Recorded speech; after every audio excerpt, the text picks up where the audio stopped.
Bonjour et bienvenue à notre méditation sur la grâce. Notre verset du jour, c'est Éphésiens chapitre 2, verset 19. Ainsi donc, vous n'êtes plus des étrangers ni des résidents temporels.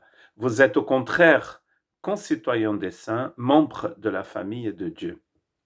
Hier, donc, nous avons vu le verset 18 où il disait « À travers lui, en effet, nous avons les uns et les autres accès auprès du Père par le même esprit. » Donc, Père, Fils et Saint-Esprit qui travaillent ensemble pour unir le corps du Christ.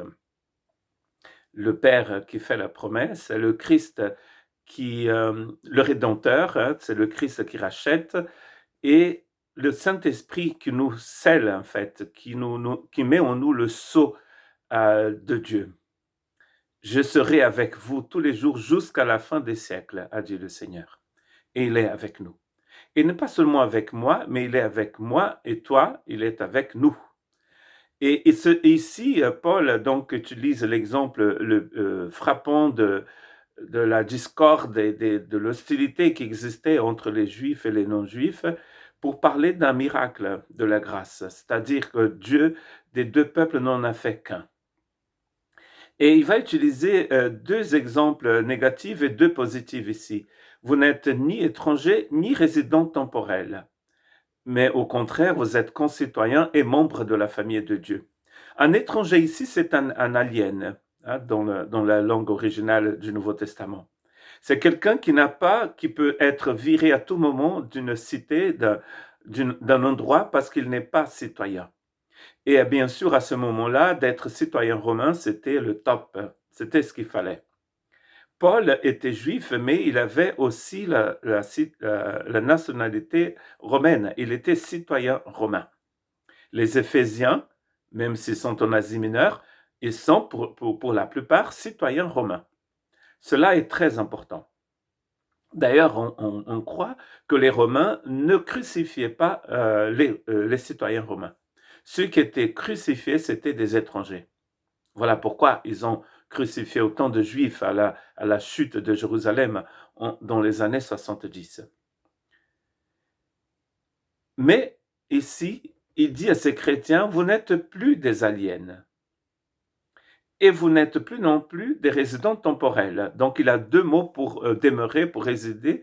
Il a ceux qui demeurent parce qu'ils sont citoyens, et il a ceux qui demeurent, qui sont de passage, comme des touristes.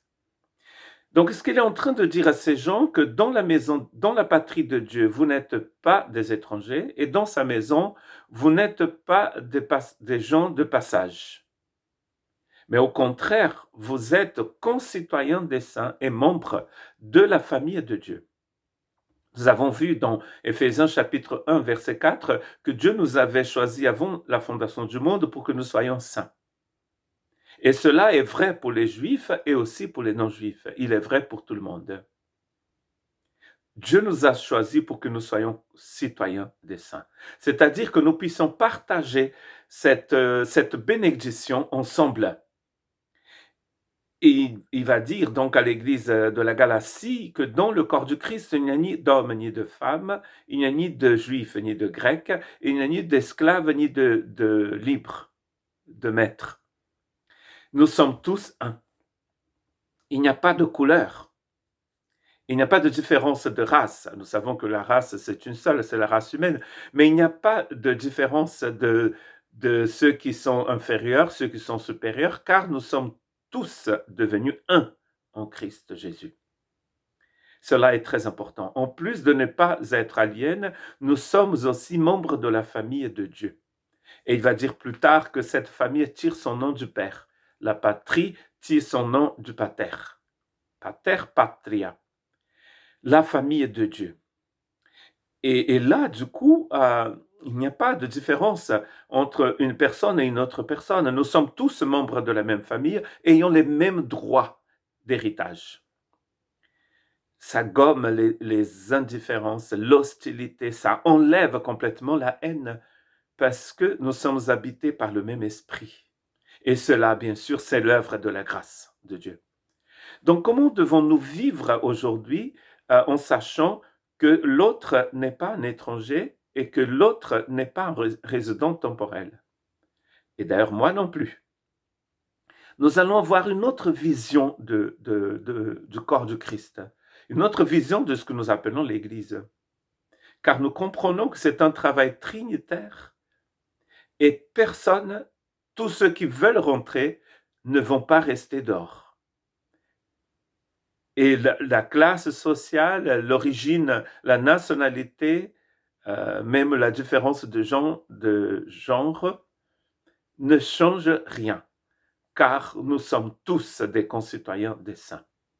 Nous partageons le même héritage. Que Dieu vous bénisse.